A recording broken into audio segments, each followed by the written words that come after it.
ನಮಸ್ಕಾರ ವೀಕ್ಷಕರೇ, ಸಮಯ ಪ್ರಜ್ಞೆಯ 4ನೇ ಸಂಚಿಕೆಗೆ ಸ್ವಾಗತವನ್ನ ಕೋರ್ತಾ, ಪ್ರಾತಃ ಕಾಲದಷ್ಟು ಪ್ರಶಾಂತತೆ ನಿಮಗೆ 24 ಗಂಟೆಗಳಲ್ಲಿ ಮತ್ತೆ ಯಾವಾಗಲೂ ಸಿಗ್ಲಿಕ್ಕೆ ಸಾಧ್ಯನೇ ಇಲ್ಲ. ಹೇಗೆ ನೀವು ಅದನ್ನು ಗಮನಿಸಿರ್ಬೋದು. ಆ ಸಮಯದಲ್ಲಿ ಹಕ್ಕಿ ಪಕ್ಷಿಗಳು ಗಾನವನ್ನ ಆಡ್ಕೊಂಡು ಇಂಚಿರವನ್ನ ಕೇಳ್ತಾ ಇದ್ವಿ ಅಂದ್ರೆ ಎಷ್ಟು ಮನಸ್ಸಿಗೆ ಆನಂದ ಸಂತೋಷ ಸಿಗುತ್ತೆ ಅಲ್ವಾ. ಆ ಟೈಮನ್ನು ನಾವು ಉಪಯುಕ್ತ ರೀತಿಯಲ್ಲಿ ಯೂಸ್ ಮಾಡ್ಕೊಂಡ್ರೆ ಒಂದು ರೀತಿಯಲ್ಲಿ ಮನಸ್ಸು ಕೇಂದ್ರೀಕರಣಗೊಳ್ಳಿಕ್ಕೆ ಸಾಧ್ಯವಾಗುತ್ತೆ, ಅಂದ್ರೆ ಏಕಾಗ್ರತೆಗೊಳ್ಳಿಕ್ಕೆ ಅವಕಾಶ ಸಿಕ್ಕತ್ತೆ ಆಗುತ್ತೆ. ಹಾಗಿದ್ರೆ ಹೇಳ್ತೇವೆ, ಈ ಅಮೂಲ್ಯವಾಗಿರುವ ಹೊತ್ತನ್ನು ಉಪಯೋಗಿಸುವುದನ್ನ ಕಲಿತರೆ ದಿನವೆಲ್ಲ ನಾವು ಖುಷಿಯಾಗಿರ್ಬೋದು, ಆನಂದವಾಗಿರ್ಬೋದು. ಮನಸ್ಸಂತೂ ತುಂಬಾ ಸಂತೋಷಗೊಳ್ಳುತ್ತೆ, ನಮ್ಮ ನೆನಪಿನ ಶಕ್ತಿ ಅಗಾಧಗೊಳ್ಳುತ್ತೆ, ಓದಿದ್ದು ಚಿಂತಿಸಿದ್ದು ಮನದಲ್ಲಿ ಶಾಶ್ವತವಾಗಿ ನೆಲೆಸುತ್ತೆ. ಅದಕ್ಕೂ ಮೊದಲು ಆ ಹೊತ್ತಿನ ಪ್ರಕೃತಿಯ ಸೊಬಗು ಬೇರೆ ಯಾವ ಸಮಯದಲ್ಲೂ ನೋಡಲು ಸಾಧ್ಯ ಹೇಳಿ. ಹಗಲಾಯಿತು ಅಂದರೆ ಶಾಲೆಗೆ ಹೋಗ್ತೇವೆ, ಮನೆ ಕೆಲಸ ಮಾಡಬೇಕು, ಆ ಕೆಲಸ ಈ ಕೆಲಸ ಅನ್ನುವಂಥ ಮನುಷ್ಯನಿಗೆ ಟೆನ್ಷನ್ನು, ಒತ್ತಡ ಜಾಸ್ತಿ.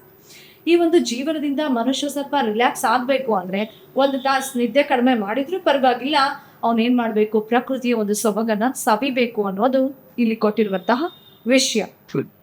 ಇದನ್ನ ಸ್ವತಃ ಪ್ರಕೃತಿಯ ಒಂದು ಸವಿಯನ್ನ ಅನುಭವಿಸಿಯೇ ತಿಳ್ಕೊಬೇಕೇ ವಿನಃ ಹೇಳೋದ್ರಿಂದ ಕೇಳೋದ್ರಿಂದ ಇದು ಬರುವಂತಹ ವಿಷಯ ಅಲ್ಲ. ಅನುಭವಕ್ಕೆ ಬಂದಾಗ್ಲೇ ಅದು ಒಂದು ಜೀವನದ ಪಾಠ ಅಂತ ಹೇಳ್ಬೋದು.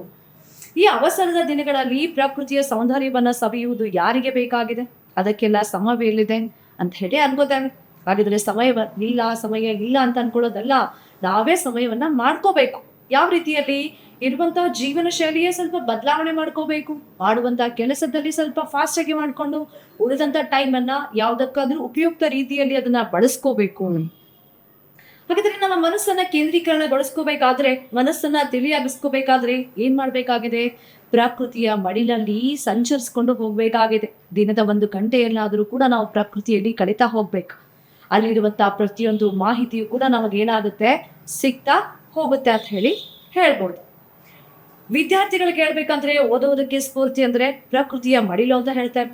ಒಂದು ಪ್ರೇರಣೆಯ ಸ್ಫೂರ್ತಿದಾಯಕ ಸೆಲೆ ಅಂತಾನೂ ಕೂಡ ಅದನ್ನ ಕರಿಬಹುದು. ಹಾಗಾದ್ರೆ ಕವಿಗಳೆಲ್ಲ, ವಿಜ್ಞಾನಿಗಳೆಲ್ಲ ಅವರಿಗೆ ಹೊಸದು ಕಂಡುಹಿಡಿಲಿಕ್ಕೆ ಅವಕಾಶ ಸಿಕ್ಕಿದ್ದು ಎಲ್ಲಿಂದ ಅನ್ಕೋತೀರಿ? ಅವ್ರು ನಿಸರ್ಗದ ಮಡಿಲಲ್ಲಿ ಇದ್ದಾಗಲೇ ಅವ್ರಿಗೆ ಹೊಸ ವಿಚಾರಗಳು ಕಂಡುಬಂದು, ಕವಿಗಳಿಗೆ ಕವನಗಳನ್ನ ಬರೆಯುವಂತಹ ವಿಚಾರ ಬಂತು, ವಿಜ್ಞಾನಿಗಳಿಗೆ ಹೊಸದನ್ನ ಇನ್ವೆನ್ಷನ್ ಮಾಡಬೇಕು ಅನ್ನುವಂತಹ ಹೊಸ ಮಾಹಿತಿಯು ಕೂಡ ಸಿಕ್ಕಿದ್ದು ಎಲ್ಲಿಂದ ಅವ್ರಿಗೆ? ಈ ಒಂದು ಪ್ರಕೃತಿಯಿಂದಾನೆ ಅಂತ ಹೇಳ್ಬೋದು. ಆ ಪ್ರಕೃತಿಯ ಮಡಿಲಲ್ಲಿ ಒಂದು ಸಮಯವನ್ನ ಉಳಿಸ್ಕೊಂಡು ಅಲ್ಲಿ ಎಲ್ಲ ಒಂದು ಪ್ರಕೃತಿಯ ಒಂದು ಸವಿಯನ್ನ ಸವಿಕೋತಾ ತಮ್ಮ ತಲೆಯಲ್ಲಿ ಬಂದಿರುವಂತಹ ಪ್ರತಿಯೊಂದು ವಿಚಾರವನ್ನ ಏನ್ ಮಾಡ್ತಾ ಇದ್ದಾರೆ, ಜಗತ್ತಿಗೆ ಕೊಡ್ತಾ ಹೋಗ್ತಾ ಇದ್ದಾರೆ. ಪ್ರಕೃತಿಯ ಸೊಬಗನ್ನ ಸವಿಯಲು ಸಮಯವಿಲ್ಲವೆಂದು ಹೇಳುವುದು ಒಂದು ನುಣುಚಿಕೊಳ್ಳಲಿಕ್ಕೆ ನಾ ಹೇಳ್ತಾ ಇರೋ ಒಂದು ನೆಪ ಅಷ್ಟೇ. ಅದೊಂದು ಏನಪ್ಪಾ ಅಂದ್ರೆ ತಪ್ಪಿಸ್ಕೋಬೋದ ಒಂದು ದಾರಿ ಅಂತ ಹೇಳ್ತೇವೆ. ಇಲ್ಲ, ಅದು ನಮ್ಮ ಒಂದು ಸೋಮಾರಿತನನೇ ಅಂತ ಹೇಳ್ಬೋದು. ಹೇಗೆ? ನಿದ್ದೆ ಸಮಯವನ್ನ 1 ಗಂಟೆ ತ್ಯಾಗ ಮಾಡ್ಬೋದು. ಒಂದು ಅಪೂರ್ವವಾಗಿರುವುದು ಬೇಕು ಅಂತಂದ್ರೆ ನಾವು ಮತ್ತೊಂದನ್ನ ತ್ಯಾಗ ಮಾಡ್ಲೇಬೇಕು. ಹಾಗಂತ ನಿದ್ದೆ ಮಾಡಬಾರ್ದು ಅಂತಲ್ಲ, ಸ್ವಲ್ಪ ಲಿಮಿಟ್ ಅಲ್ಲಿ ಮಾಡಿದ್ರೆ ಬೆಟರ್ ಅಲ್ವಾ? ಸುಖ ಮತ್ತು ವಿದ್ಯೆ ಏಕಕಾಲದಲ್ಲಿ ಲಭ್ಯ ಆಗ್ಲಿಕ್ಕೆ ಸಾಧ್ಯನಾ? ಒಂದ್ ಬೇಕು ಅಂದ್ರೆ ಒಂದನ್ನ ಕಳ್ಕೊಳ್ಳೇಬೇಕು, ಅಥವಾ ಅದನ್ನ ಉಳಿಸ್ಕೋಬೇಕು ಅಂದ್ರೆ ನಾವೇ ಏನ್ ಮಾಡ್ಬೇಕು, ಅದರ ದಾರಿಯಲ್ಲಿ ಹೋಗ್ಬೇಕು. ವಿದ್ಯೆ ಬೇಕಿದ್ದರೆ ನಮ್ಮ ವೈಯಕ್ತಿಕ ಸುಖವನ್ನ ಬಿಟ್ಟು ಕೊಡಬೇಕಾಗುತ್ತದೆ. ಹೀಗೆ ವಿದ್ಯಾರ್ಥಿಗಳು ಯಾವ್ಯಾವುದೋ ಕೆಲಸಗಳಿಗೆ ಸಮಯವನ್ನ ವೇಸ್ಟ್ ಮಾಡ್ಕೋತಾ ಹೋಗ್ತಾರೆ.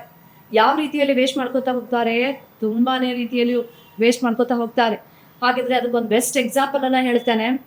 ಅದರಿಂದ ನಾವು ಹೊರಗೆ ಬರಬೇಕು. ಆ ಸಮಯವನ್ನ ವೇಸ್ಟ್ ಮಾಡೋದಕ್ಕಿಂತ ಕೆಲವೊಬ್ಬರು ಮಹನೀಯರು ಮಾಡಿರುವಂತಹ ಅದ್ಭುತವಾಗಿರುವ ಸಾಧನೆಯಿಂದ ನಾವು ನಮ್ಮ ಜೀವನದಲ್ಲಿ ಕೆಲವೊಂದು ಬದಲಾವಣೆಗಳನ್ನ ಮಾಡ್ಕೋತಾ ಹೋಗ್ಬೋದು. ಯಾವ ರೀತಿಯಲ್ಲಿ? ನೀವು ಹೆಸರು ಕೇಳಿದಿರಿ, ಕಿರಿ ವಯಸ್ಸಿನಲ್ಲಿ ಅತ್ಯದ್ಭುತ ಸಾಧನೆಯನ್ನ ಮಾಡಿರುವಂತಹ ವ್ಯಕ್ತಿ ಇದ್ದಾರೆ, ತುಂಬಾ ಜನ ಇದ್ದಾರೆ. ಆದ್ರೆ ಅದರಲ್ಲೂ ನಾನು ಇವತ್ತು ಹೇಳ್ತಾ ಇರುವಂತಹ ವ್ಯಕ್ತಿ ಯಾರಾದ್ರೆ ತುಂಬಾ ಇಂಪಾರ್ಟೆಂಟು. ನಿಮ್ಗೆಲ್ಲ ಗೊತ್ತಿದ್ದಾರೆ, ಯುವಕರಿಗೆ ಸ್ಫೂರ್ತಿ ಅಂತಾನೆ ಕರೀತಾರೆ ಅವರನ್ನ. ಯಾರು? ಸ್ವಾಮಿ ವಿವೇಕಾನಂದ. ಹೆಸರು ತುಂಬಾನೇ ಕೇಳಿರ್ತೀರಿ, ಅದೆಲ್ಲ ಜಗತ್ತಿಗೆ ಪರಿಚಯ. ಯಾರಿಗೆ ಗೊತ್ತಿಲ್ಲದ ವ್ಯಕ್ತಿ ಅಲ್ವೇ ಅಲ್ಲ ಅವರು. ಆದ್ರೆ ಅವ್ರು ಬದುಕಿದ್ದು ಕೇವಲ 39 ವರ್ಷ. ಎಷ್ಟೋ? ಕೇವಲ 39 ವರ್ಷ. ಆದ್ರೆ ಅವರು ಮಾಡಿರುವ ಸಾಧನೆ ಇಡೀ ಜಗತ್ತೇ ಕೊಂಡಾಡುವಂತಹ ಸಾಧನೆ ಅಂತ ಹೇಳ್ತೇವೆ. ಏನು? ವಿಶ್ವವಿಖ್ಯಾತರಾದ್ರು.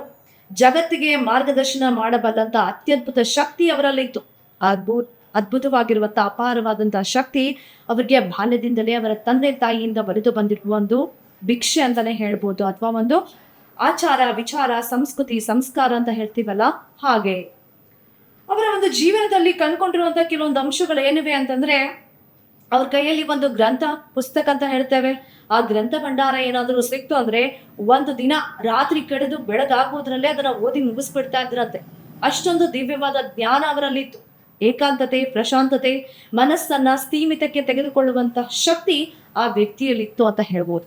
ಯಾವ ರೀತಿಯಾಗಿ ಆ ಒಂದು ಪುಸ್ತಕವನ್ನ ಓದಿ ಮುಗಿಸಿದ ನಂತರ ಯಾವ ಒಂದು ಪುಸ್ತಕದ ಪೇಜ್ನಲ್ಲಿ ಅಥವಾ ಪುಟದಲ್ಲಿ ಏನ್ ಮಾಹಿತಿ ಇದೆಯೋ ಅದು ಇಂಥದ್ದೇ ಪುಟದಲ್ಲಿ ಇದೆ ಅನ್ನುವಂತ ಮಾಹಿತಿಯನ್ನ ಅಷ್ಟು ಅಚ್ಚುಕಟ್ಟಾಗಿ ಹೇಳ್ತಾ ಇದ್ರಂತೆ ಆ ವ್ಯಕ್ತಿ.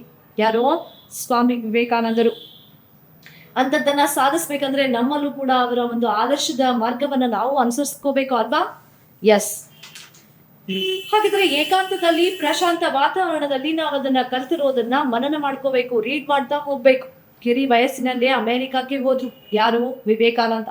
ಅಲ್ಲಿ ಹೋಗಿ ಬೇರೆ ಬೇರೆ ದೇಶದಿಂದ ತುಂಬಾ ದೊಡ್ಡ ದೊಡ್ಡ ವ್ಯಕ್ತಿಗಳೇ ಬಂದಿದ್ರು. ಅವರೆಲ್ಲರ ಮುಂದೆ ಸಾದಾ ಸೀದಾ ವೇಷಧಾರಿಯಾಗಿ ನಮ್ಮ ಭಾರತದ ಪ್ರತಿನಿಧಿಯಾಗಿ ಭಾಗವಹಿಸಿದವರು ಯಾರಾಗಿದ್ರು ಅಂದ್ರೆ ಸ್ವಾಮಿ ವಿವೇಕಾನಂದ ಆಗಿದ್ರು.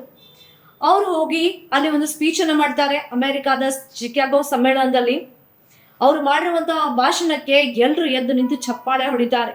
ಆವಾಗ ನಮ್ಮ ದೇಶದ ಕೀರ್ತಿ ಪತಾಕೆ ಎಲ್ಲಿಗಾರಿತು ಅಂದ್ರೆ ಹೇಳ್ಬಾರದು, ಅಷ್ಟೊಂದು ನಮ್ಮ ದೇಶ ಪ್ರಾಮುಖ್ಯತೆಯನ್ನ ಪಡ್ಕೊಂಡಿದ್ದೆ ಆ ವ್ಯಕ್ತಿಯಿಂದ ಅಂತ ಹೇಳಿ ಹೇಳ್ಬೋದು. ಇದು ಸಮಯ ಪ್ರಜ್ಞೆಯ 4ನೇ ಸಂಚಿಕೆಯ ವಿಷಯ ಆಗಿದೆ. ಮುಂದಿನ ಸಂಚಿಕೆಯಲ್ಲಿ ಹೇಳಿಕ್ಕೆ ಇಷ್ಟಪಡ್ತೇನೆ. ನಮಸ್ಕಾರ.